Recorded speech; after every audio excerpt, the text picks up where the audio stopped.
It's been 6 months since we last got together to talk about Tesla. So we've got Bunty, Kelvin, and Alvin here together. So much has happened for Tesla. Gigafactory Berlin and Texas have opened. Q1 2022 earnings have been record strong. And Elon has decided to buy Twitter. Click subscribe to stay updated to more interviews like this. So I'm going to ask everyone that first question. Some believe that Tesla will be bigger than Apple by 2030. What's your take? Let's start with Bunty. Yeah, I think 2030 is quite far away, right? It's like 8 years. So I definitely believe that Tesla has a huge room to grow. So I won't be surprised they are bigger than Apple actually. If whatever ambition that they have, right, they're able to execute. So it shouldn't surprise us. Let me start with my points. So right now, in 2021, Tesla was at 1 trillion market cap at this peak. Apple was at 3 trillion. And if we look at the growth rate, right, Apple's growth rate is around 10%. For Tesla, it's around 40 to 50%. So if you just extrapolate it, Tesla will eventually overtake Apple if they continue to do it right. So, and if you look in terms of total addressable market, Apple is in the software, mobile phone, and the PC market, which has around 2 to 3 trillion total addressable market. And for Tesla, is around, their market is in the EV energy sector, which is like 3 to 4 trillion. I don't know the actual amount, it's around 3 to 4 trillion. And if you add in robotics, which may come soon, it's another few trillion. FSD is another few trillion. So I do see Tesla overtaking Apple in the future. So for context, the three of us here are also Apple shareholders. So everyone here are Tesla shareholders, but three of us also own Apple. So that gives us a point of view when we think about shareholders themselves. What do we feel? My take here is Apple's, to me, is almost like a very good solid foundation just to beat inflation. I think they can do better than inflation. And as what Kelvin mentioned, there are a number of S-curves that will fuel Tesla's growth if some of these bets play out. Not all will succeed. Example, Tesla Energy is taking a while to play out. In past, Elon said energy was going to grow faster than the car business. It's not yet fully there. The base is still quite small. And Elon right now is saying that we're hoping to solve full self-driving by end of this year, but this is the 8th year that this is being said. But he's confident. But he says, don't hold me to account. I don't have a crystal ball.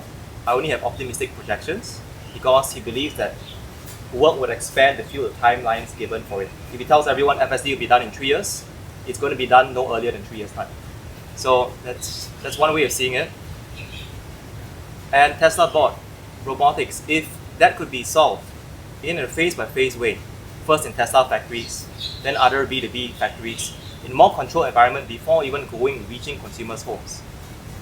That, Elon believes, and I believe as well, could be far bigger than the car industry, the car market.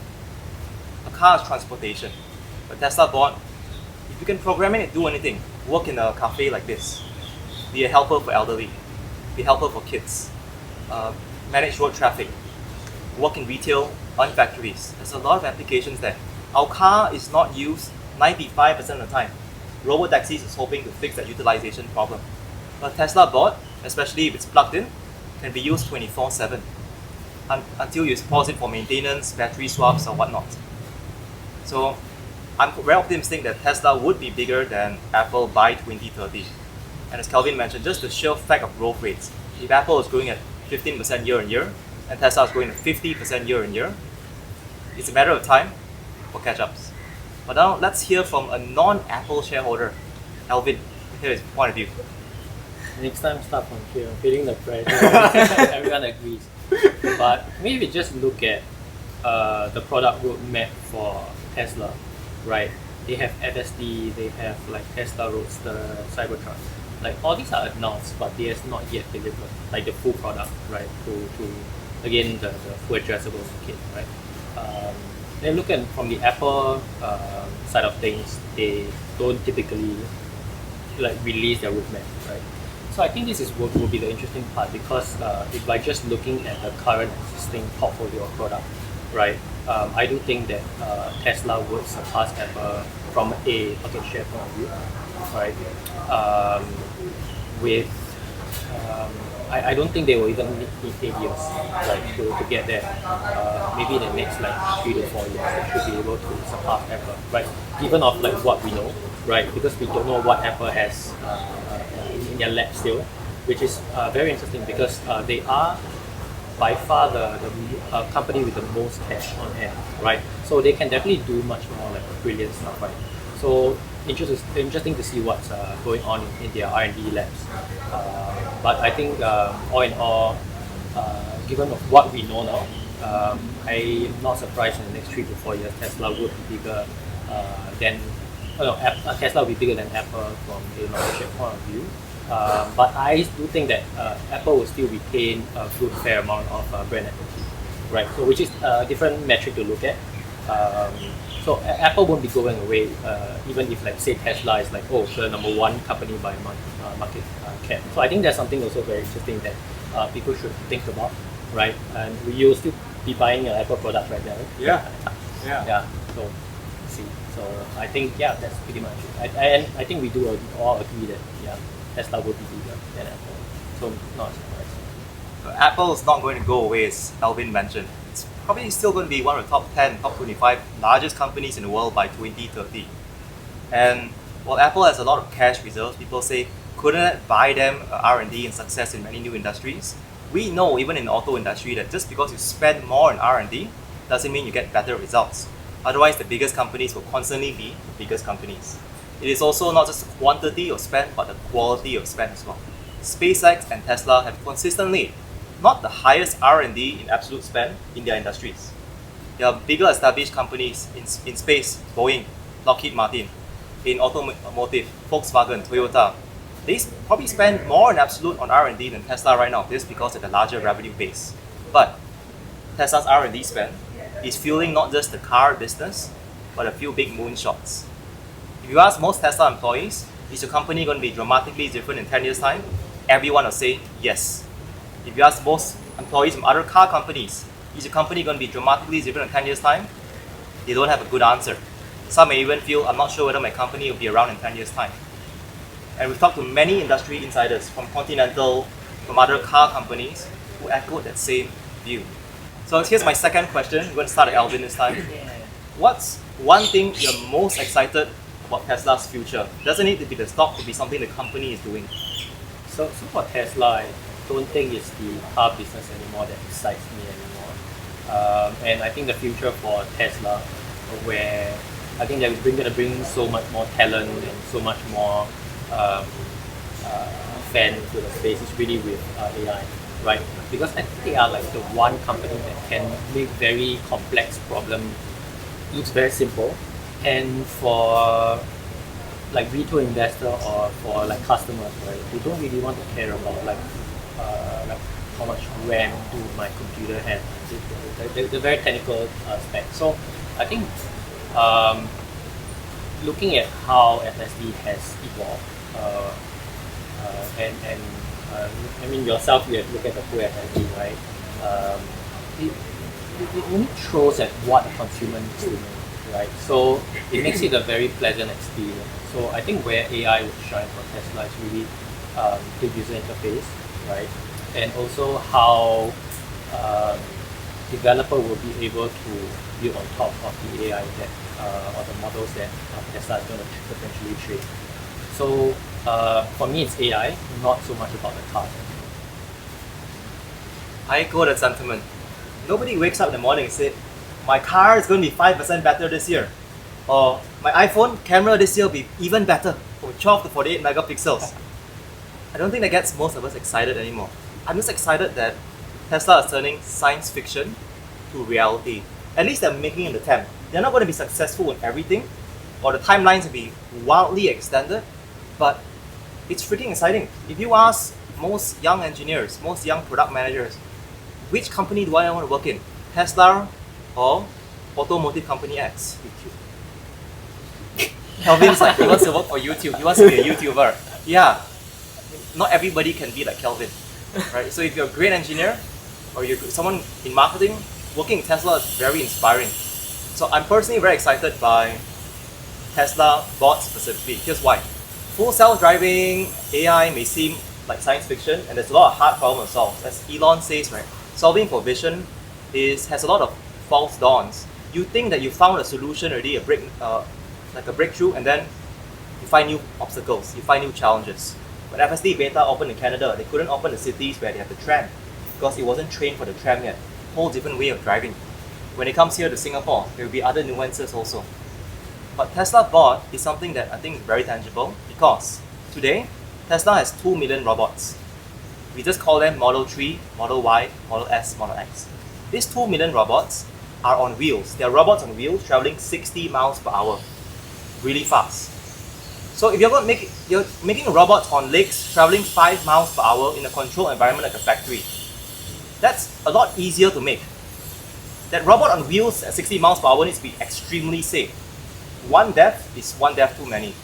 But a robot on legs at 5 miles per hour in a Tesla robot or gigafactory, they can slowly iterate over time. It doesn't need to be perfect from day one. Not like full self-driving on cars. And there's a lot less regulation when it's in your own factory. You decide how to use it in a controlled way and slowly escalate. Like an RPG character going from level 1 to level 100 gradually. FSD, robotaxis, it's almost like when you release, on day 1, you almost need to be like a level 80 character already.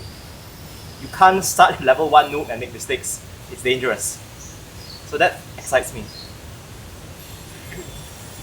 The thing I'm excited about Tesla is reaching 100K by 2026. Just kidding, just kidding, just kidding. Talking about the stock price. No, yeah, I think it will happen realistically. There was one chart that I saw is on Twitter by Dave Lee. Tesla has multiple S-curve. First, there's the EV that's going on. That's why the Tesla stock is going up so much now. Then after that is FSD, robotaxi. Then after that is energy. And finally AI and the robots. So the largest S-curve is actually the robots, like what they say. If you can train AI to do normal stuff that we humans do, you can do a lot of stuff better, like doing unsafe work, repetitive work, boring work. You make everything more efficient and probably free up our time doing better stuff. So yeah, currently it's already not the EV side, but rather the AI and robot side. Yeah, so that's what excites me about Tesla. Just to build on Kelvin's point, right? If they're full self-driving cars or Tesla as a cyber truck or robotaxis, how much does it change society? Life's more convenient. You have Tesla bots that does most manual, repetitive work that can be programmed. How much has that changed society? There's nothing like that in human society ever, where all manual work can be done by a robot. And it's powered by solar, it's powered by wind.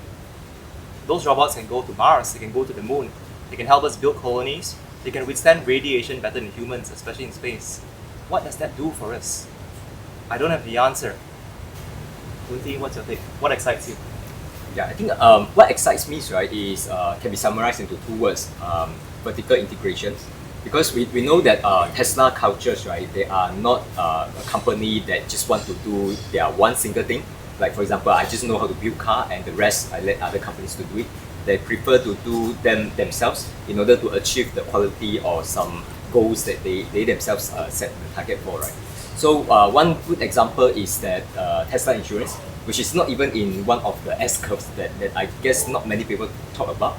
So with insurance, right, we know that the cost of ownership, car ownership, is not just buying the hardware. So it also includes other stuff. For example, like you need to pay insurance to actually drive on the road, right? And all this cost of insurance is actually what is the aggregate cost of damage caused by all these accidents, right? So everyone just pay a flat rate to cover accidents, right? So I think for Tesla, with insurance is that they are going to really turn this industry around, in the sense of currently, if you just buy a normal car, non-Tesla car, you probably have to deal with a lot of different parties whenever there's any accidents, right? So the person actually repair your car, the person or the companies that actually assess the damage, they are all different parties. And in Tesla case, they are all in-house. So they get all the data themselves, and then they can use that data to actually improve the hardware. So there's a positive feedback loop there. So I think this is something that can lower down the cost of insurance dramatically. We are going about like orders of magnitudes, right? Because once you have all the data, there's all sorts of things that you can do, and also to improve the customer experience, the experience of owning the car, and you can just drive safely and be assured that if there's anything happens, right, the claim process, everything will just be handled in a very smooth manner. So I think that's one thing. The other thing which I won't go into details is like, for example, the in-car infotainment, entertainment. This will become something that is big, let's say 5 years down the road. So moving similar to the direction of like Apple's, become a platform companies, allow companies to build apps on their platform and so on. So these are huge things that hasn't even like started. So there's a lot of growth prospect there. What I love about Bunti's points is that they are actually immediate or mid-term. Tesla insurance is already real, it's not science fiction. It's a full-fledged product available in around 10 US states. And every month you hear at least one story on Twitter saying Tesla insurance is 2 to 3 times cheaper than my normal auto insurance. Even if it's just 20% cheaper than your current insurance, you probably get it. And if Tesla has a 60-70% market share of car insurance in the markets where they sell Tesla insurance, which is now only in 10 states in the US, end of this year they expand to about up to 50 states in the US, expand to Canada, to Europe, Asia Pacific. That is pure margin. There's not much. Pay a little bit of recovery cost, but it's very, very high margin. Today, Tesla services business is not even positive yet. You can see it's negative 30%. It's been almost negative, almost zero right now, the most recent quarter. This is a sleeping giant, that's what Bunti called out. This is not FSD. Tesla insurance is a real product. People already are buying it. And platform, Bunti said, right? When you sell an infotainment system, there are 2 million Teslas on the road right now. By middle of this year, there will be 3 million Teslas on the road. You just take it 3 to 4 years from now, 10 million Teslas on the road.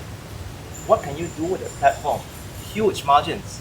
Even if it's just a quarter as successful as Apple's Play Store. Significant. Yeah. So now let's go to the third question. I believe that Tesla's biggest risk is not from the competition in the industry directly, but from the Chinese government because of concentration of raw materials and the country's priority in making sure that local companies succeed. What's your take? In terms of risk, right, I think for those who are paying attention to, let's say, their earnings call, right, we all know that Tesla is communicating a growth rate that is rather high, and this is their ambitious target that they set for themselves. 50%, let's say, in the next 5 years, right? So this is the goal. I think the biggest risk, right, probably let's say in the next 1 or 2 years, I think there will still be supply constraint, meaning that doesn't matter how many cars they can push out, right? There will be buyers. But let's say if we look at slightly longer, say 3 years, 5 years horizon, right? And they might be producing 3 millions or maybe 5 million cars at that point, right? So I think slowly they will move into from a supply constraint to a demand constraint. And I think if we look at the market and say, okay, they can produce even 10 millions or 20 millions car, there will be buyers, right? I think this one is really depending on the price point at that time.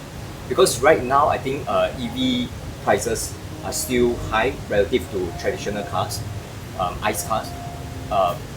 As they scale up the manufacturing process, I think all this should bring down the cost, the average cost, right? But the problem is how fast it is going to bring down. So if the cost doesn't go down as fast as we like to see, then probably they will hit with some demand problem, let's say 3 years down the road, right? So I think this is something like a medium risk for me. Yeah, I think for China, I do agree that from a supply constraint point of view, that's true that if Chinese government do anything wrong, it might be something become a hurdle for Tesla. But depending on which horizon that we're looking at, I think the risk factors will be very different. You're asking me that question is because I'm a Chinese. So I think in terms of China's risk, right, I believe Apple has the same risk too. Google and Facebook don't have because they were bad. But for Apple, the way they solve it is by hiring some guy called, I think, Guthrie, a guy named Doug Guthrie, to advise them on what to do for Apple in China so that they don't piss off the government. Right now, Tesla doesn't have that kind of person yet. I remember when Tesla first entered China, they were received quite warmly. All the officials were welcoming them. But over time, Tesla sort of pissed people off in China. I don't know why. But I believe Tesla and China needs each other in terms of production and usage. Maybe because China wants Tesla to hire their people. China wants to learn from Tesla on how to build EVs. And so I see this China risk as quite small because Tesla right now is going very fast and China needs Tesla. Yeah. Great. Calvin's point, both are helping each other. China benefits through the EV expertise, which is a national government priority, as well as the AI expertise, another government priority as well. The Chinese government has one of the most AI-related patents in the past 5 years, and that delta with other countries is growing. The other benefit of Tesla is that it puts a very positive name on made in China, and some of the higher quality Teslas are made in China. Of course, Giga Berlin and Giga Texas are also going to level that up further. So it's a symbiotic relationship, but you know how in the animal kingdom, like in some species, the male and female mate, but after mating, the female eats the male. I'm not saying that's going to happen. I'm just saying that there are just political risks because Elon also runs SpaceX, and we've seen in the Ukraine war, SpaceX has helped the Ukraine military with not just normal civilian communications, but even military operations, drone targeting as well. What happens when national interests are in conflict? I don't have an answer. Let's hear from Alvin. My Model 3 is built in China. So yeah. If you think about like Gigafactory, over time it's gonna be like, now we have how many Gigafactories we have? We've got Four, okay, right? Four. well, And then slowly depending on how you define gigafactories, the car ones or the yeah. megapacks one. So there's Yeah. a number, but for car ones, there are technically 3 gigafactories and there's 3 factories. But over time you go to a double digit figure, right? And there you have like a lesser risk of say production risk for Tesla. But again, supply chain risk will still be remain an issue. So again, the risk is definitely there. But just by drawing attention to Apple and looking at how the supply chain is being set up, right, where a lot of the raw material are tilted towards China. So yeah, again, I kind of echo Calvin's sentiment. There's a risk, but at this point, it's not going to be a very big risk. Last question for everyone. Yeah. What is your Tesla exit strategy? Start at Alvin. Start from there. Oh, okay. We start with Start from Bunty there. first, then we'll come back to Alvin. Alvin is going to share some interesting points of view. Yeah. Okay. Exit strategy. Already accepted. Why exit? Yeah, I think for investing, right, you only exit when it is a bad business, right? Bad companies, bad management, right? I think looking at what Tesla has been achieving in the past, let's say 1 or 2 years, they've been scaling up, everything is doing right. I know that for those who invested, let's say 2 years or 3 years before, right, they get like a 10x or even more returns, right? Might be thinking of exiting. But if the company is still executing, even though it has 10x, it could be going up for another 5 or 10x, right, in the next few years. Who knows? So answer for me is that no plan of exiting. Looking to buy more. Hopefully that the price is getting more attractive so that I can buy more. Yeah. I can't buy more because my portfolio is almost 100%. For me, I think for me, the reason I choose stocks is to Huat Big Big. So that's why I changed from dividend stocks to index fund and to Tesla. My exit strategy for Tesla is when Tesla hits the top of the S curve for all of the sectors like EV, energy, AI. Once it hits the top, it slows down. Sort of what happened to Netflix recently. Netflix is still earning money, but their growth has slowed. That's when you see their PE ratio going from 100 go back down to 20.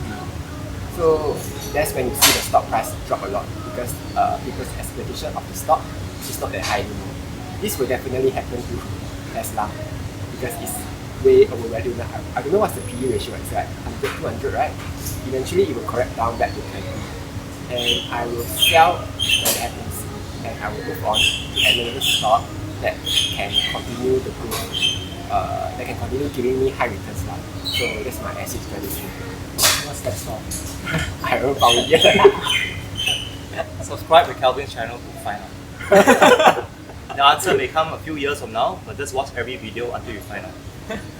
Now, for many Tesla investors, the exit strategy seems to be tied to Elon being on board, being the CEO of the company. But think of it this way. Every company, like a restaurant would have, the restaurant we're in right now, has chefs and cooks. In Apple, which we invested, Steve Jobs was the visionary. He was the chef that created the recipe. Tim Cook's an amazing cook who executed the recipe well. You can eat great Michelin star food in a restaurant without the original chef if the cooks do an amazing job, diligently following the right recipe. So I believe we see that in SpaceX. Gwynne Shotwell, the COO, is an amazing second in command. I think she's not just a cook, she has the makings of a chef as well. She can write some recipes. So SpaceX, people don't ask the succession question so much. For Tesla, because Elon has been shining so brightly, that I think we underappreciate the leadership team.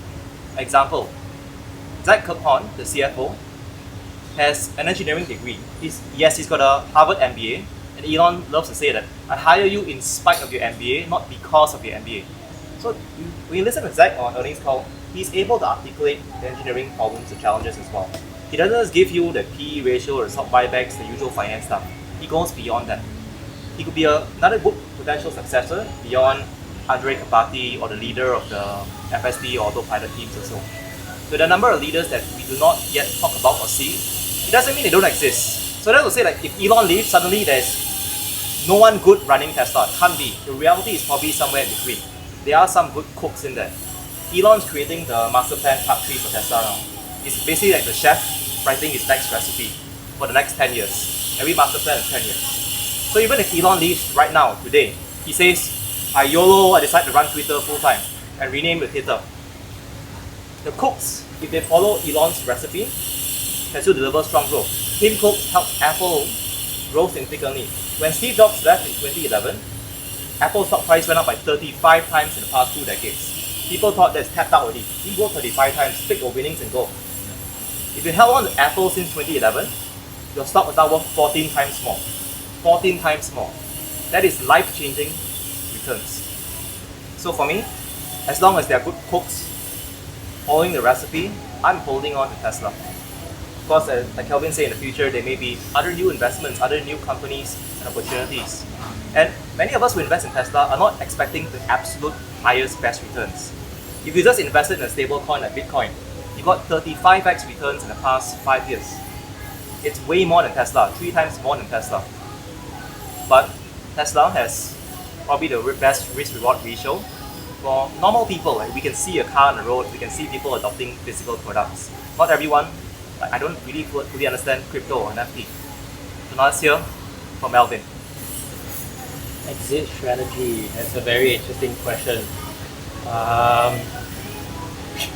So as what Kelvin mentioned, right? When someone invests, you want to profit big, right? So what is the point of like putting your investment in a stock, for example, maybe not Tesla, right, which grows like 5-10%.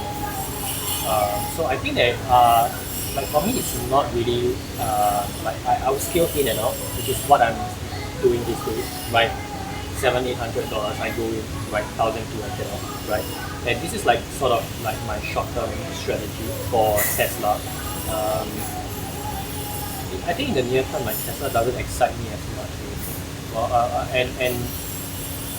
I started investing in Tesla like 5 years ago. So the sort of that exponential growth phase is that, or what Kelvin has also mentioned, that S curve, right? The first one is already done, right? So I'm taking like a short break and go like parking my investment elsewhere to sort of find the next big thing, right? When Tesla is stagnant, where can you grow your money even more, right? So I'm putting my money in, or exit, right, from Tesla to somewhere else, right? That would be crypto and NFT for now, right? And if you know. So I don't think they know, but We don't know. Help us. Share down in the comments. What is this thing here? okay. Well, I do agree that sentiment that Tesla is here to stay, and there's definitely growth, right? Maybe in the next like 10 years, right? But it will be reversed because the way that Tesla tackles problems, they are tackling one of the hardest problems on Earth, right? So it's not going to be like overnight or over a course of like 1 month to solve the problem. So I'll probably still bank to Tesla when they are closer to solving the problem, right? And then ride my way up, right? And I still maintain my strategy. I will always hold a single share of Tesla, right? Even if I exit, I'll still hold a single share, right? So you can still call me a Tesla shareholder. So that's my point of view. So basically, he still has the keys to his ex-girlfriend's home. Ex-wife. Ex-wife. 5-year relationship can consider wife. If you look at Tesla's historical returns in past 12 years, on average it's 65% year-on-year growth. But that's on average. The averages do not show you the spikes. There was a big spike from 2012 to 2013, about 6-7x growth when Dave Lee first entered Tesla. Then in 2020, 2021, there was another big 7x growth. But there were years, 2013 to 2018, where it was practically flat. It could be flat for the next 3 to 4 years as well. Alvin rightly pointed out that they're solving very tough problems. Most institutional investors will not appreciate or understand it until it fully materializes. When it does, it's like a spring, right? You wind the spring on a toy and then you release it at the max. But who knows, when will that be? 2024, 2026? We don't. So for some people, we believe time in market beats timing the market. But for others, we have very high conviction on crypto, on NFTs, for some real estate as well. Stay tuned for some news and see what happens here. With that, thank you everyone for sharing your views. If you found this video useful, click the like button, hit subscribe to all of these channels I'll put down in the video description for more videos on Tesla, investing, and finally, Huat Big Big!